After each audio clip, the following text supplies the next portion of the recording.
2018 সালের 8ই ফেব্রুয়ারি Zia orphanage trust দুর্নীতি মামলায় বিএনপি চেয়ারপারসন বেগম খালেদা জিয়া 5 বছরের সশ্রম কারাদণ্ড দেন পুরান ঢাকা বিশেষ আদালত। এরপর 2020 সালের মার্চের করোনা ভাইরাস মহামারীর সময় সরকার তার সাজা স্থগিত রেখে তাকে গুলশানের বাসভবনে থাকার শর্তে মুক্তি দেয়। সাময়িক কারামুক্তির পর থেকেই খালেদা জিয়ার বিদেশে উন্নত চিকিৎসার জন্য তার পরিবার এবং দল থেকে একাধিকবার জানিয়েছেন। সাময়িক কারামুক্তির পর থেকেই খালেদা জিয়ার বিদেশে উন্নত চিকিৎসার জন্য তার পরিবার এবং দল থেকে একাধিকবার দাবি জানিয়েছিল। প্রতিবারই সত্য সাপেক্ষ সুদবিহীন ব্যাংকিং এ আত্মশুদ্ধির পথ এনআরবিসি ব্যাংকের ইসলামিক ব্যাংকিং আল আমিন।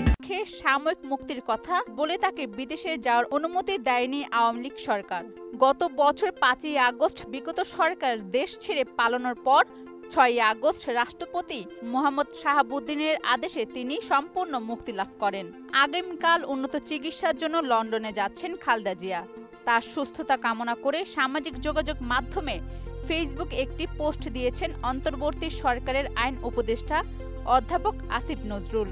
দুপুর 12টার দিকে ফেসবুক পোস্টটি দেন আইন উপদেষ্টা। তিনি লিখেছেন, চিকিৎসার জন্য নভেম্বরে বেগম খালেদা জিয়ার বিদেশে যাওয়ার সম্ভাবনা ছিল। সেরকম একটি সময়ে আমি ওনার সঙ্গে সৌজন্যমূলক সাক্ষাৎ করতে চাই। একান্তে কথা হয় কিছুক্ষণ ওনার বাসভবন। বেগম জিয়া গণ অভ্যুত্থানে ছাত্র নেতৃত্বের প্রশংসা করেন এবং অন্তর্বর্তীকালীন সরকারের সাফল্য কামনা করেন।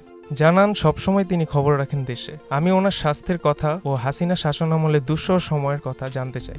লক্ষ্য করি তিনি একবারও শেখ হাসিনার নাম নিচ্ছেন না। অবশেষে সরাসরি জানতে চাই, এত সাফার করলেন আপনি, শেখ হাসিনার উপর রাগ লাগে না আপনার? তিনি একটু নীরব থাকেন, তারপর ম্লান কণ্ঠে বলেন, রাগ করে কি করব বলেন? আল্লাহর কাছে বলি, আমি অবাক হই। 15টি বছর শেখ হাসিনা কি জঘন্য অশ্লীল মিথ্যাচার আর নির্মম নির্যাতন করেছেন বেগম জিয়ার প্রতি, অথচ একটি খারাপ শব্দ তিনি উচ্চারণ করলেন না শেখ হাসিনাকে নিয়ে।